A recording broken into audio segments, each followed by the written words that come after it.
terkait dengan hak-hak ASN yang belum dibayarkan oleh pemerintah Kabupaten Jayapura, juga hak-hak para pengusaha yang sudah mengerjakan sejumlah proyek juga belum dibayarkan oleh pemerintah Kabupaten Jayapura, maka perlu saya sampaikan bahwa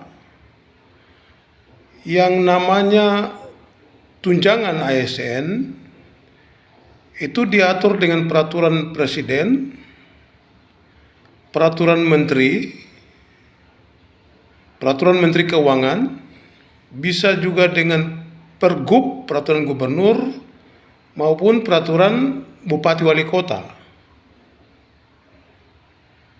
Kalau itu berasal dari APBN, maka anggarannya disediakan di APBN, karena sudah ada peraturan menterinya. Kalau itu bersumber di APBD, diatur dengan peraturan gubernur, dan kalau di kabupaten diatur dengan peraturan bupati, dan itu wajib disediakan anggarannya di APBD. Hak-hak ASN merupakan dana otomatis yang wajib disediakan, karena itu berkaitan dengan hak.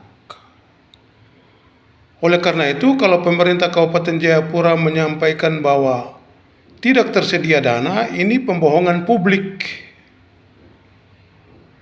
Masa sudah keluarkan peraturan menteri, peraturan gubernur, peraturan bupati, uangnya tidak ada? Itu bohong namanya. Dan terkait dengan hak-hak para pengusaha yang belum dibayarkan, tahun sebelumnya dia akan jadi silpa negatif, sisa lebih perhitungan anggaran negatif. Artinya, pemerintah gagal menyerap anggaran, pemerintah gagal melaksanakan program pembangunan, sehingga tidak bisa dibayarkan. Dia jadi silpa negatif. Tahun lalu silpa negatifnya sebesar 70 miliar, hampir 80 miliar. Ditambah dengan sekarang, silpa negatif membengkak lagi.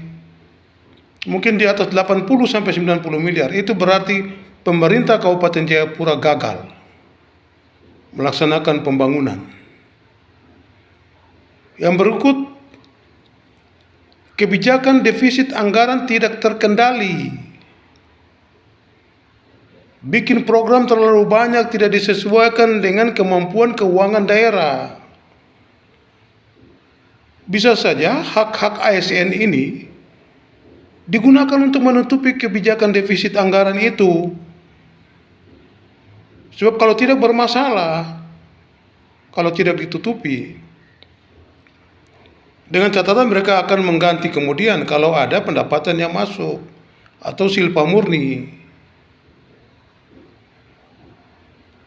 Jadi ini sangat berbahaya sekali pemerintah daerah Kabupaten Jayapura dalam menetapkan kebijakan defisit anggaran. Yang berikut itu bisa juga mereka gunakan untuk deposito. Hak-hak ASN ini digunakan deposito dulu dalam rangka peningkatan PAD, disimpan dulu di bank untuk dijadikan bunga, lalu kemudian diambil untuk PAD, kemudian hak-haknya bisa dibayarkan. Ini persoalan-persoalan pemerintah Kabupaten Jayapura yang memang ibarat penyakit kronis yang harus dicabut akar-akarnya itu. Kalau tidak, pemerintah Kabupaten Jayapura akan tetap begini-begini saja, gitu. Saya jadi heran. Ini audit BPK perlu dipertanyakan oleh publik. Masa audit BPK tidak menemukan hal-hal ini? Ada apa dengan BPK? Ada apa dengan opini wajar tanpa pengecualian? Omong kosong. Jadi BPK juga perlu dipertanyakan tuh, demo ke BPK itu, tanya hasil auditnya seperti apa. Yang terakhir, pemerintah Kabupaten Jayapura nyata-nyata melanggar asas APBD. APBD harus digunakan secara transparan, buka ke publik, rakyat harus tahu. Hak-hak ASN harus dibuka, ASN harus tahu. Hak-hak pengusaha harus dibuka, para pengusaha harus tahu hak-hak mereka. Yang kedua, efektif. Harus tepat sasaran. Kenapa tidak tepat sasaran seperti ini? Itu disebabkan karena perencanaan awal yang tidak terukur. Bapeda juga perlu dipertanyakan itu. Masa bikin perencanaan seperti itu?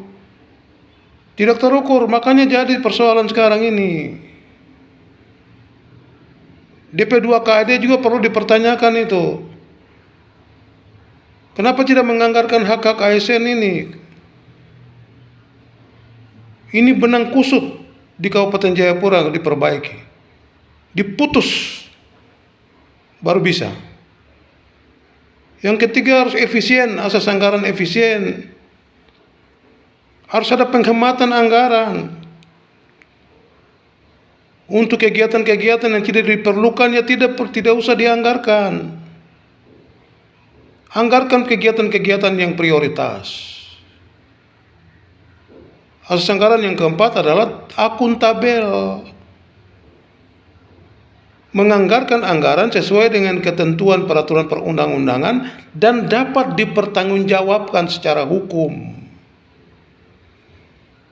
Pemerintah Kabupaten Jayapura telah nyata-nyata melanggar asas anggaran yang perlu disikapi oleh kejaksaan.